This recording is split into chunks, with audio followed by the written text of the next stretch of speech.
Ada nggak yang datang ke sini yang data pantar gitu? Enggak, Pak.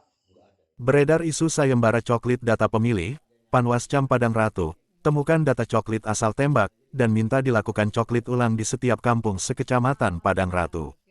Petugas pengawas Kecamatan Padang Ratu, Lampung Tengah, menemukan sejumlah kejanggalan data pencocokan dan penelitian. Diduga petugas Pantarlih tidak turun langsung ke rumah warga untuk melakukan coklit. Sejumlah persiapan untuk pelaksanaan Pilkada 2024 mulai dilaksanakan oleh penyelenggara di sejumlah wilayah, salah satunya di Kabupaten Lampung Tengah. Petugas pemutakhiran data pemilih dari KPU setempat memulai coklit untuk menetapkan daftar pemilih tetap saat Pilkada mendatang. Kegiatan coklit menjadi perhatian dan pengawasan bagi petugas Bawaslu dan Panwascam setempat. Hasil pengawasan yang dilakukan Panwascam Padang Ratu, terdapat sejumlah kejanggalan data coklit di Kampung Purworejo, di mana terdapat sebanyak 10 rumah. Hasil pengawasan Panwascam belum dilakukan pendataan oleh petugas Pantarlih namun telah masuk dalam data coklit. Ketua Panwascam Padang Ratu, Indra Yusa menduga petugas Pantarlih tidak turun ke rumah warga dalam melaksanakan coklit. Oleh sebab itu pihaknya telah menyurati panitia pemilihan kecamatan untuk melakukan coklit ulang di Kampung Purworejo dan 14 kampung lainnya Kecamatan Padang Ratu. Menilik sebelumnya, di Kampung Purworejo, pada pileg lalu terjadi kecurangan, ada orang yang meninggal dan merantau bisa mencoblos. Agar tidak terulang kembali Panwascam Padang Ratu minta untuk dicoklit ulang. Iya, Pak. Namanya siapa? Belum, Kakak. 11 0202 0202. sudah.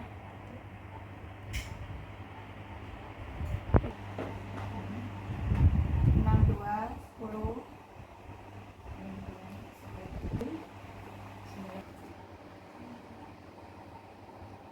Setia Puji Rahayu.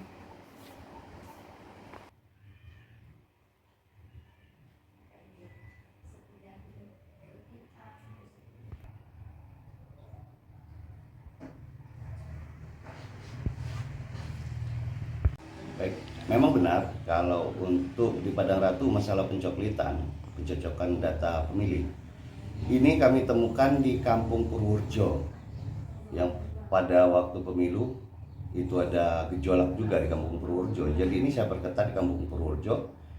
Kami temukan di situ bahwa Pantarlih tidak melakukan coklit. Jadi dia coklitnya hanya di rumah saja. Dia tidak turun.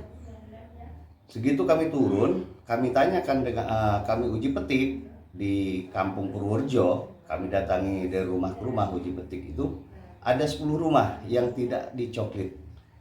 Sedangkan di Perbawaslu 7 2024 pasal 12 dan pasal 13, di pasal 13 itu ayat 2 itu sudah jelas menyatakan Pantarlih harus datang ke rumah.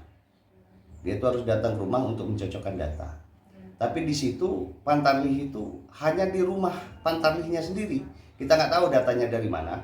Kemarin sudah sempat saya surati PPK. Saya sampaikan dengan PPK untuk perbaikan data dan coklit ulang. Itu kalau untuk Kampung Purworejo. Kemarin sudah saya kumpulkan semua, bahkan sudah saya surati. Saya suruh coklit ulang. Yang kesalahan coklit di Kampung Purworejo itu Pantarlihnya tidak datang ke rumah. Dan ada yang satu itu ada tiga mata pilih di situ. Yang satu masih merantau anaknya, tetapi itu tidak dimasukkan di coklit. Itu ada juga. Jadi kami lampirin semua di PPK, sudah kami tembuskan ke Bawaslu dan ke KPU supaya Bawaslu nanti menyampaikan di KPU Kabupaten Lampung Tengah. Harapan saya dengan PPK Padang Ratu, kerjalah profesional, jangan ada bahasa yang door press. Door press itu bukan waktunya untuk coklit. Door press itu kalau mereka melakukan saat pelantikan PPDP, mereka mengadakan door press supaya PPDP itu pintar dan cerdas, itu tidak apa-apa. Ini saya dapat informasi, ini lagi saya telusuri, ada beberapa PKD yang laporan bahwa di Padang Ratu ini siapa yang pertama sendiri yang selesai coklit itu akan mendapat hadiah. Kita belum tahu hadiahnya kelipatannya berapa, apakah 500 atau 1 juta, kita belum tahu. Tetapi informasi yang masuk seperti itu. Maka coklitnya jadi asal-asalan. Saya tekankan untuk PPK Padang Ratu, apabila dan PPS bekerja tidak sesuai dengan undang-undang, dengan Perbawaslu, dengan PKPU, maka saya nyatakan. Dari Kabupaten Lampung Tengah, Tim Liputan Tinta Informasi melaporkan.